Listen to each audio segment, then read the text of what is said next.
नमस्कार मित्रांनो, मी तुमचा सर्वांचा खुशी मित्र सुरेश.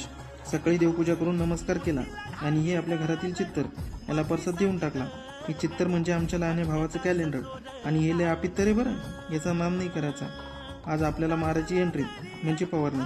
त्यासाठी पंप फुल चार्जिंग करून घेतला आणि आलो इकडं वावरात. आणि तुम्हाला काय, शेतकऱ्याची सगळे व्यथा माहितीच आहे.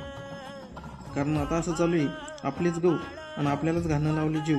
आणि हे शासनाचे घोटाळेबाज मंत्री बोलून दाखवतात, आम्ही 6,000 देऊ राहिलो, आम्ही 1,500 देऊ राहिलो. पण त्याच्यात त्याची काही चूक नाही, सगळी चूक आपलीच. कारण आपल्याला पडली बोकंडी घ्यायची सवय. शेतात पण बोकंडी घेतो, वावरात आहोत बोकंडी घेतो, आणि गावात राजकारणी बोकंडी घेतो. आता आम्ही जे मागू राहिलो ते तो उपोषण करून बी तुम्ही देऊ राहिली नाही. आमच्या शेतीमालाचा भाव तुम्ही ठरवतात, आमच्या शेतीमालाची आयात निर्यात तुम्ही ठरवतात. खरं तर आम्ही कर्जबाजारी झालो ते तुमच्या चुकीच्या धोरणामुळं. त्याच्यासाठी